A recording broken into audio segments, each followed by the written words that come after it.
या so welcoming you in the second session. तो बघा, आपण लास्ट सिनारिओ मध्ये आपण बोलत होतो राईट टू कॉन्स्टिट्यूशनल रेमेडीज. म्हणजे ह्यामध्ये काय, जे आपला कोणताही हक्क असेल, कोणताही हक्क असेल, म्हणजे सपोज आपला कोणताही हक्क असेल, म्हणजे जसं आपण राईट टू एज्युकेशन आपण बोलवतो, नंतर कल्चर अँड एज्युकेशन राईट्स असेल, किंवा आपला रिलिजियस राईट्स असेल, तर आपल्याला कोणत्याही प्रकारचं गोष्ट करताना किंवा कोणत्याही प्रकारचा आपला हक्क बजावताना जर एक्स वाय झेड पर्सन जर आपल्याला अपोज करत असेल, तर आपण त्याच्या अगेन्स्ट आपण आपण बेसिकली कुठे जाऊ शकतो? कोर्टामध्ये जाऊ शकतो.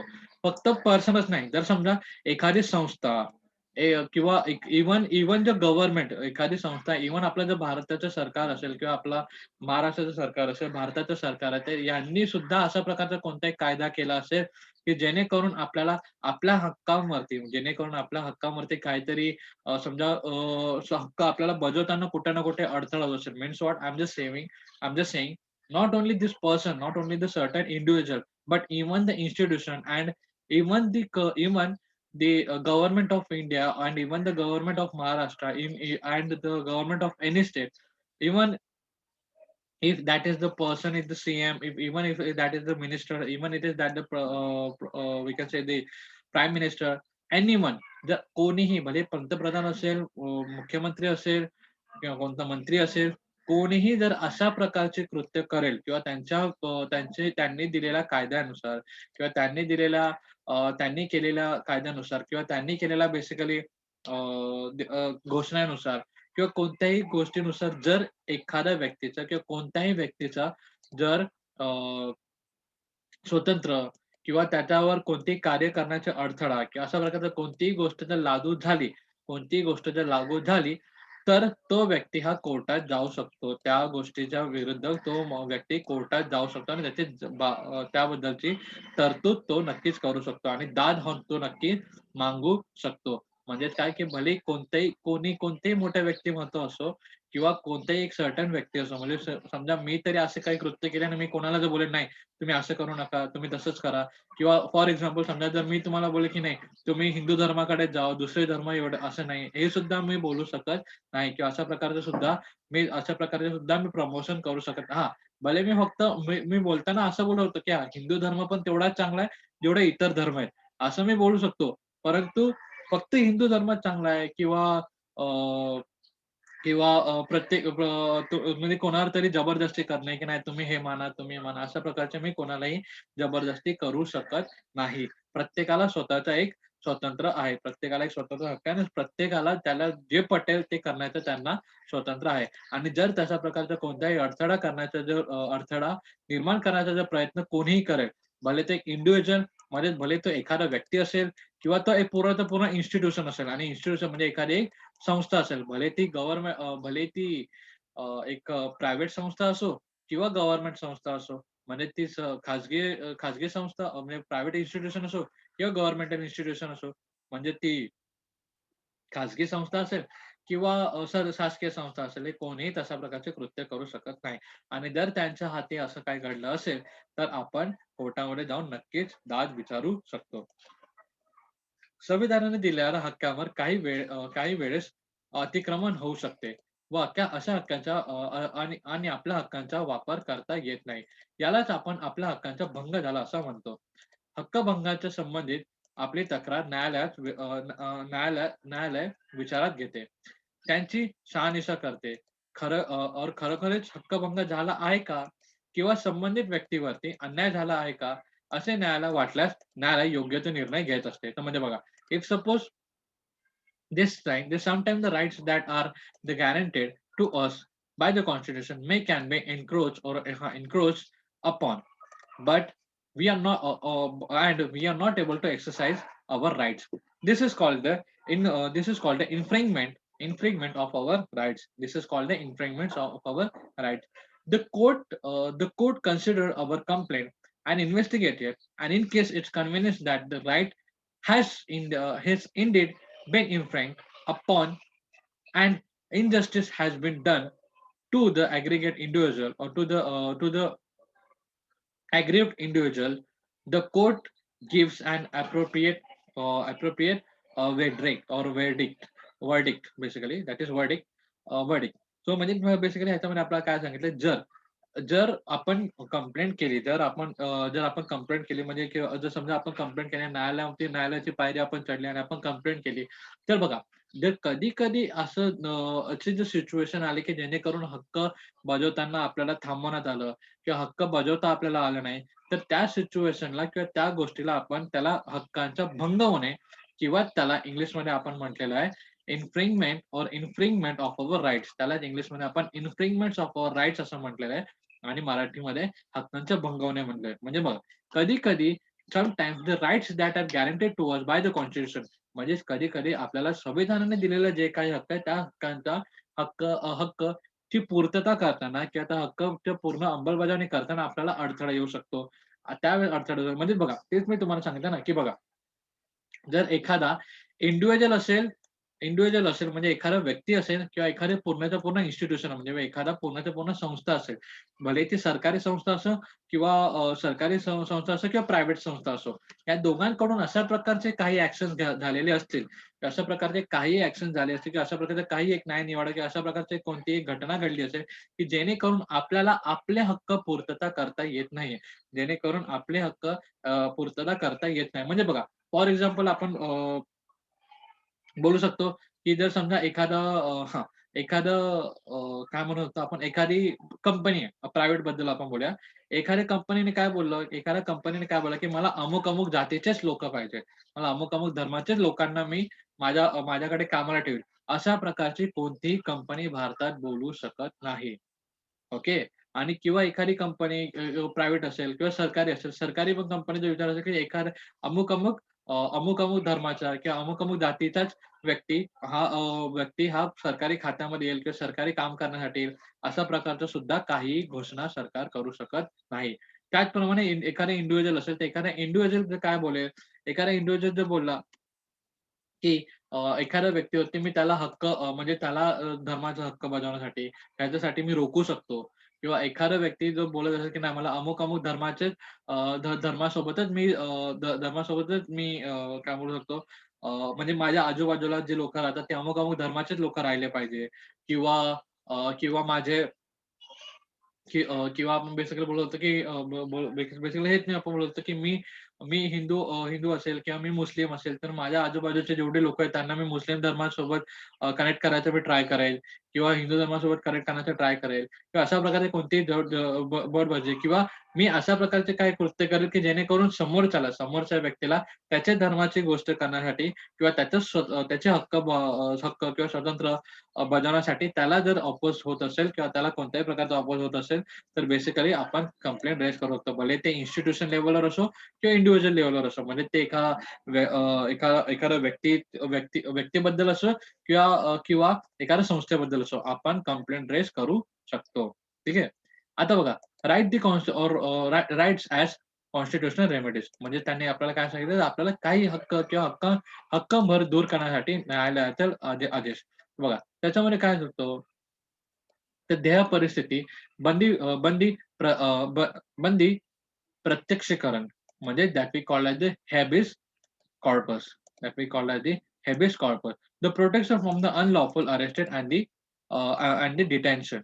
म्हणजे त्यांनी काय सांगितलेलं आहे, बेसिकली आपण कोणत्या-कोणत्या गोष्टींच्या विरुद्ध कंप्लेंट करू शकतो हे आपण बोलतो. म्हणजे बघा, म्हणजे बेसिकली काय सांगितलंय, की हे जे काही गोष्टी आहेत, या गोष्टीमुळे आपल्याला आपले स्वतंत्र धोक्यात येऊ शकतात किंवा आपले हक्कही धोक्यात येऊ शकतात. म्हणून या गोष्टींच्या खिलाफ आपण न्यायालयामध्ये जाऊ शकतो आणि मग न्यायालय काय करणार? न्यायालय ती त्या गोष्टीमध्ये किंवा त्या घटनेमध्ये खरंच हक्कांचा भंग झालाय की नाही, हे पहिले ते जाणून घेणार आणि जर हक्कभंग झाला असेल, तर न्यायालय त्याला शिक्षा देणार आणि आपल्याला काय देणार? आपल्याला न्याय नक्कीच देणार. म्हणजेच काय, व्हॉट आय सेड, की if we raise the complaint about that person, if we raise the complaint about that institution, so न्यायालय or the court will investigate that. The court will investigate on that, and court will take a look on whether that we can say the rights has been infringed or not. That we call as that rights has been infringed or not. If that infringed, then they will give the punish to that person and give us the just, and they give us the just. So this is the thing. So this all the things we have seen. म्हणजे त्याने मी तुम्हाला हेच बोललो, की जर न्यायालय जर आपल्या हक्कांचे कुठे ना कुठे जर हक्कांचा बेसिकली कुठे ना कुठे हक्कभंग झाला असेल किंवा इन्फ्रिंज झाला असेल, तर त्या अगेन्स्ट आपण रेज करू शकतो. तर बघा, some instance infringe of the rights. तर बघा, पुढे आपण बघूया arresting the individual without the reason, preventing the person from leaving the village, living or the town without the giving a valid reason, and then refusing the food, water and medicine to the jail inmates. म्हणजेच बघा, त्याच्यामध्ये आपल्याला काय सांगितलेलं आहे, की बघा, कारण नसताना एखाद्या व्यक्तीला अटक करणे हे आपण करू शकत नाही. योग्य कारणाशिवाय एखाद्या व्यक्तीला शहर किंवा गाव सोडण्यास प्रतिबंध करणे, हेही आपण प्रतिबंध करणे, प्रतिबंध आपण करणे हे एक हक्कभंग आहे. म्हणजे बघा, नंतर तुरुंगातील कैद्यातील अन्न, पाणी व औषध उपचार नाकारणे, हे सुद्धा एक हक्कभंग आहे. म्हणजे बघा, प्रत्येक व्यक्तीला प्रत्येक व्यक्तीला त्याला स्वातंत्र्य द्यायचं आहे. हां, भले तो जर जैलीत असेल, तर त्याचे काही हक्क हे कमी होऊ शकतात, नक्कीच. बघा, आता आपण बोललो तुरुंगातील जे व्यक्ती आहेत, त्यांना तुरुंगाच्या व्यक्तीला तुरुंगातील व्यक्ती भलेही तुरुंगात राहत असेल, परंतु त्यांना त्यांचा हक्क आहे. त्यांना त्यांचे हक्क आहे. म्हणजे त्यांना जे हवं ते मागू शकतात. लाइक अन्न-पाणी किंवा औषधोपचार हे त्यांना मागू शकतात. त्यांना आपण नाकारू शकत नाही. दुसरं आपण आहे योग्य कारणाशिवाय एखाद्या व्यक्तीला गाव किंवा शहर सोडण्याचा प्रतिबंध करण्यात we can't the prevention of the person prevention of the preventing the person from leaving the village or the town without the giving a valid reason that we can be arresting an individual without the person. म्हणजेच काय, आपण एखाद्या व्यक्तीला कोणत्याही व्यक्तीला भले तुम्ही मी काय कोणी असो, जोपर्यंत आपण गुन्हा करत नाही आणि त्या गुन्ह्याच्या विरुद्ध जोपर्यंत कोर्ट त्या गुन्ह्याच्या विरुद्ध तर कोर्ट जोपर्यंत आपल्याला परमिशन देत नाही, की त्या व्यक्तीला परमिशन देत नाही, की म्हणजे पोलिसांना परमिशन देत नाही, त्या व्यक्तीला अटक करा, तोपर्यंत आपल्याला कोणीही अटक करू शकत नाही. बघा, आपण काही केलंच नाही तर आपल्याला कोण अटक करणार आहे का? नाही. तर दिस इज द थिंग. म्हणजे काय, आपला हक्क हे म्हणजे आपला जो हक्क आहे किंवा आपला जो स्वातंत्र्याचा हक्क आहे हा सुरक्षित आहे. बरं, राइट. सो आता बघा, त्याच्यामध्ये आपल्याला काही बोललेलं नेक्स्ट त्याच्यामध्ये पण बघूया आपण. आपल्या त्याचप्रमाणे गोष्ट आहे, की आपल्याला बघायचं हेबल्स और that is helps corpus or corpus okay, that is help corpus. त्याच्यामध्ये आपण बोलतो ध्येय परिस्थितीमध्ये व प्रत्यक्ष करण. नंतर बघा, बेकायदेशीर अटक व स्थानबंदती यांपासून संरक्षण. म्हणजे आपल्याला कोणीही आपल्याला अटक करू शकत नाही. कोणीही आपल्याला विनाकारण अटक करू शकत नाही आणि नाही आपल्याला बंद करू शकतो. राइट? कोणी आपल्याला तशा प्रकारे अटक करू शकत नाही. नंतर आपण बोलूया मॅनडामस. मॅनडामस म्हणजे काय? तर मॅनडामस म्हणजे आपण बघूया तर परमादेश. म्हणजे लोकहितासाठी शासनाने एखादी कृती करण्यासाठी दिला जाणारा न्यायालयाचा आदेश. म्हणजे बघा, the order of the court, that is Supreme Court or the High Court, commanding the government to perform the action that is its duty to perform the public interest, to perform it in the public interest. म्हणजे बघा, ह्याच्यामध्ये काय सांगितलेलं, परमादेश that is called age मंदामस. तर मॅनडमस तर ह्याच्यामध्ये म्हणजे लोकहितासाठी शासनाने एखादी कृत्य करण्यासाठी दिली जाणाऱ्या न्यायालयांचा आदेश. म्हणजेच ते कमांड आपण बेसिकली बोललं तरी चालेल. कमांड आपण बेसिकली बोललं तरी सुद्धा चालेल. हां, अधिकार आहे तो सी. आता पुढे आपण बघूया, तर मनाई हुकूम व प्रतिशोध और प्रतिषेध दॅट इज प्रोहिबिशन आणि प्रोहिबिशन. तर प्रोहिबिशन मीन्स व्हॉट? प्रोहिबिशन म्हणजे काय? तर बघा, to prevent the subordinate court from extending its jurisdiction. म्हणजे कनिष्ठ न्यायालयाने आपल्याला कनिष्ठ न्यायालयाने आपल्याला अधिकार क्षेत्राच्या पलीकडे न जाण्याविषयीचा आदेश. म्हणजे काय, की प्रोव्हिजन म्हणजे कनिष्ठ न्यायालयाने म्हणजे तो बेसिकली आपण बोलतो, की हां, हं. To prevent and subordinate court from exceeding its jurisdiction. म्हणजेच काय, की कनिष्ठ न्यायालयाने आपल्याला कनिष्ठ न्यायालयाने अधिकाराच्या क्षेत्राच्या पलीकडे न जाण्याचा आदेश. म्हणजे बघा, अशा प्रकारचा कोणताही आदेश आपण देऊ शकत नाही. कारण आपल्याला माहिती आहे, आपल्या इथं जर नॉर्मल कोर्ट असेल, त्याने जर काही जर सुनावणी केली असेल, म्हणजे बघा, नॉर्मल कोर्टने सुनावणी दिली असेल, पण ते आपल्याला अमान्य असेल, आपण हायकोर्टात जाऊ शकतो. हायकोर्टाने दिलेली जर सुनावणी असेल, ती आपल्याला अमान्य असेल, तर तर आपण सुप्रीम कोर्टामध्ये जाऊ शकतो आणि सुप्रीम कोर्टामध्ये सगळ्या बाबीचा विचार करून त्याच्यावरती न्याय दिलाच जातो आणि भले जर सपोज इन केस आपल्याला तिथे बोलतो ना न्याय मिळाला नसेल तर आपण पुन्हा एकदा त्याच्यामध्ये आपण पुन्हा एकदा ती केस किंवा पुन्हा एकदा आपण त्या बाबतीत खटला चालवू शकतो. पुन्हा पुन्हा एकदा ती केस किंवा त्या बाबतीत आपण खटला चालवू शकतो. तर दिस इज द थिंग. परंतु या तिघांपैकी कोणतेही आपल्याला अशा प्रकारे बोलू शकत नाही, की हां, मी जे सुनावलेलं न्याय आहे किंवा म्हणजे मी जे ह्याच्यावरती सुनवाई केली ती अंतिम सुनवाई ह्याच्यानंतर तुम्ही पुढे जाऊ शकत नाही. अशा प्रकारचे कोणतेही आदेश देऊ शकत नाही. अशा प्रकारचे कोर्ट सुद्धा कोणतेही आदेश देऊ शकत नाही असं आपण बघू शकतो. पुढे बघूया. पुढे व्हॉट वी हॅव तर पुढे हॅव ऑर्क्यो वॉरेंटो आपण जर क्यू वॉरेंटो आपण बोललो तरी चालेल. दॅट इज अधिकार पृष्ठा. अधिकार पृष्ठा म्हणजे काय? कोणत्या अधिकाराने ही कृत्य केलीस? अशा सरकारी अधिकाऱ्यांकडे जाब मागणारा न्यायालयाला आदेश. जाब मागण्याच्या न्यायालयाचा आदेश म्हणजे क्वो वॉरंटो. तर क्वो वॉरंटो to restrain a person from acting in an office to which he is not entitled. म्हणजे बघा एखाद्या व्यक्तीने आता सपोज एखाद्या व्यक्तीने आपण केलेलं की एखादा सरकारी अधिकारी आहे आणि एखादा सरकारी अधिकार हा आता बघा आपण बेसिकली बघतो की काय मूव्हीमध्ये बघू शकतो किंवा पिक्चरमध्ये सुद्धा बघतो. एखादा पोलीस असतो, पोलीस काय करतो, की समोरच्या गुंडाला किंवा एखाद्या पर्सनला ते मारतात किंवा त्याला ते मारतात राइट. परंतु बघा पोलीस पण लोकं कसे असतात, की जोपर्यंत त्यांना कायद्याने म्हणजे कोर्टाने आदेश दिला नसेल किंवा जोपर्यंत त्यांना त्यांच्या वरच्या अधिकाऱ्यांनी त्यांना जोपर्यंत ऑर्डर दिला नसेल तोपर्यंत ते त्यांना त्या व्यक्तीला मारू शकत नाही. तोपर्यंत त्या व्यक्तीला ते मारू शकत नाही. हां, आणि जर मारलं, तर त्याच्याबद्दलचा जाब विचारण्याचा अधिकार सुद्धा कोर्टाला आहे आणि त्याच्या वरिष्ठांना त्याचा अधिकार सुद्धा आहे. म्हणजे समजा फॉर एक्झाम्पल आता समजा, की एखादा पोलिसाने यांनी समोरच्या व्यक्तीला मारलं, राइट. तर का मारलं आणि कोणाच्या आदेशावरून मारलं? तर हे सुद्धा विचारण्याचा अधिकार त्यांच्या वरिष्ठ आणि कोर्टाला आहे. जोपर्यंत कोर्टाचा आदेश किंवा वरिष्ठांचा आदेश नसेल, तोपर्यंत तो पोलीस त्यांना मारू शकत नाही. आणि जर मारलं, तर का मारलं ह्याचं सुद्धा जाब विचारण्याचा अधिकार या दोघांना आहे. कोर्टाला पण आहे आणि प्लस वरिष्ठांना सुद्धा आहे. नंतर चॅरिटोरी ऑर वी कॅन से हां, कॅरिटोररी म्हणजेच आपण म्हणूया उत्तप्रेक्षण आपण त्याला म्हणूया. बरं. कनिष्ठ न्यायालयाने दिलेला निर्णय रद्द करून वरिष्ठ न्यायालयाने खटला दाखल करण्याचा आदेश. बघा, कनिष्ठ न्यायालयाने दिलेला निर्णय रद्द करून वरिष्ठ न्यायालयामध्ये खटला दाखल करण्याचा आदेश. म्हणजे बघा, so to order the removal of the lawsuits from the subordinate court to the superior court. ज्याप्रमाणे आपण ऑलरेडी बोललो होतो, तेच इथं आपण बघू शकतो.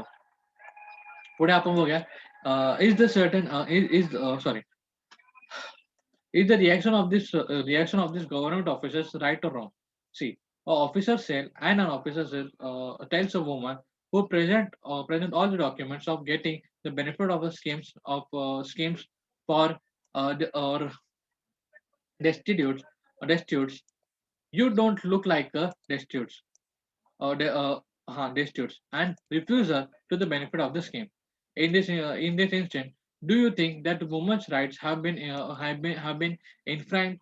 Means where should she goes to get to get the redressals?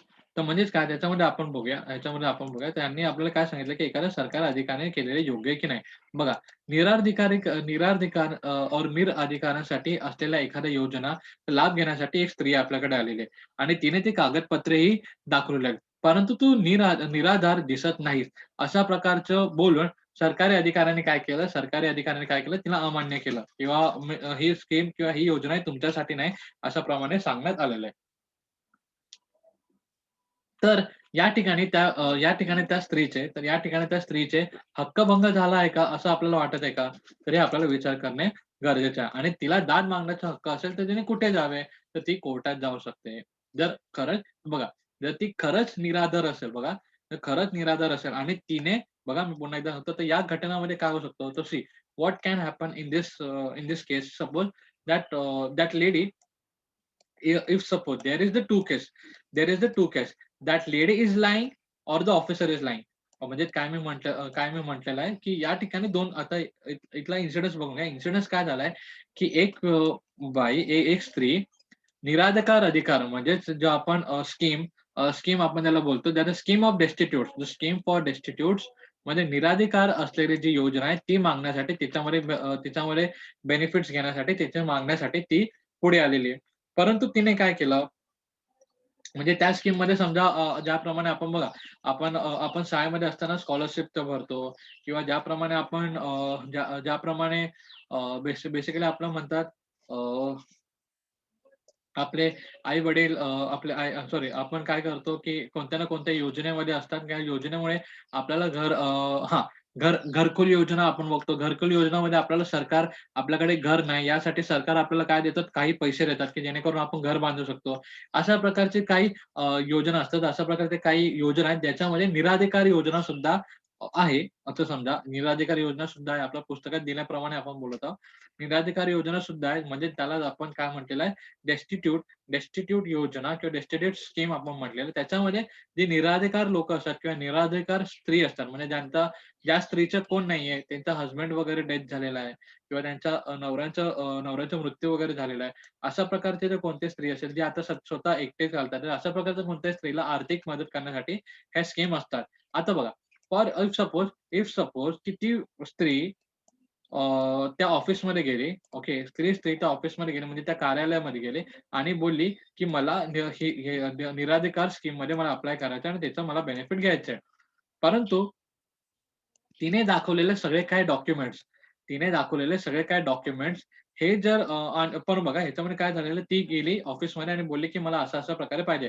परंतु तिथला जो सरकारी अधिकारी आहे, त्यांनी काय म्हटलं, की तुम्ही निराधिकार दिसत नाही, तर तुम्हाला हे स्कीम आम्ही देऊ शकत नाही. अशा प्रकारे त्याने सांगितलं. तुम्ही निराधिकार दिसत नाही आणि तुम्हाला आम्ही ही स्कीम देणार नाही. अशा प्रकारे बोलून गव्हर्नमेंट ऑफिसने हे केलं, काय केलं रिजेक्ट केलं.